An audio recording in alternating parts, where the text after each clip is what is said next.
Lutter contre la désinformation, une série de vidéos réalisées par l'Académie du numérique de la défense en collaboration avec la DICODE.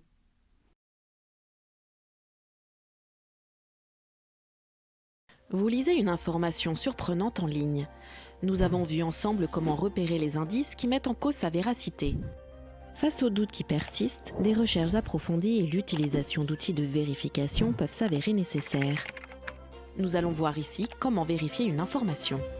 Quand une information semble suspecte, respectons ces étapes simples. Vérifiez la source. Est-elle fiable ? Les médias traditionnels, reconnus pour leur intégrité, ou les sites publics officiels sont toujours plus dignes de confiance que les blogs inconnus ou disposant d'une adresse URL inhabituelle. Par exemple, les informations du Monde sont sûres, pas celles d'un blogueur ou d'un influenceur.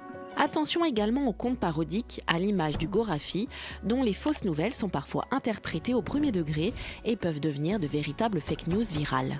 Croisez l'information, recherchez d'autres articles crédibles qui parlent du sujet. Si aucun autre média sérieux ne la relaie, c'est un signal d'alerte. Utilisez des outils de fact-checking. Des sites comme les décodeurs du journal Le Monde, Vrai ou Faux de France Info ou AFP Factuel analysent les informations pour évaluer leur crédibilité.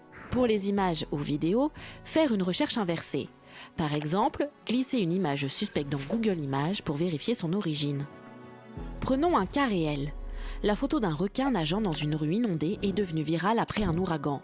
Or, en quelques clics, une recherche inversée rétablit la vérité. La photo est en réalité un montage circulant depuis déjà plusieurs années. Vous l'aurez compris, il faut avant tout se prémunir de la désinformation en développant son esprit critique et faire l'effort de vérifier. La désinformation se nourrit des dysfonctionnements de notre accès à l'information. Aujourd'hui, nous utilisons beaucoup de canaux différents, télé, radio, réseaux sociaux, journaux, livres. Cependant, cette diversité de médias ne garantit ni la diversité ni la qualité des informations qu'on reçoit. En réalité, nous accédons et nous croyons à une quantité limitée et biaisée d'informations. Plusieurs processus sont à l'œuvre. Notre cerveau préfère croire ce qui conforte nos idées plutôt que ce qui les remet en question.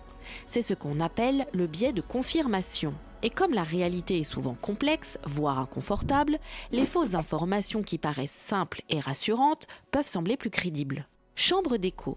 Nous évoluons tous dans des cercles sociaux qui nous ressemblent. Nos amis, notre famille, nos collègues. Résultat ? Nous sommes rarement exposés à des idées qui contredisent les nôtres. Cela renforce encore plus le biais de confirmation.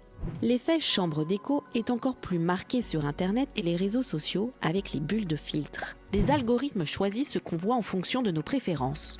On appelle ça l'éditorialisation algorithmique.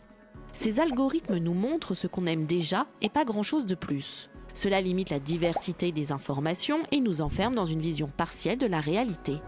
Lutter contre la désinformation, c'est avant tout diversifier nos sources d'informations au quotidien, se confronter à des opinions divergentes et éviter les chambres d'écho ainsi que les bulles de filtre.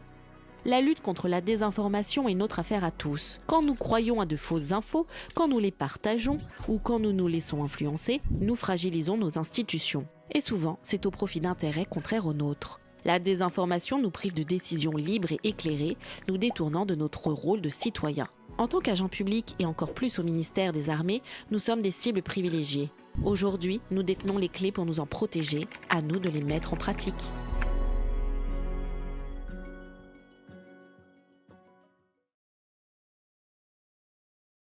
Rendez-vous sur adn.intradef.gouv.fr.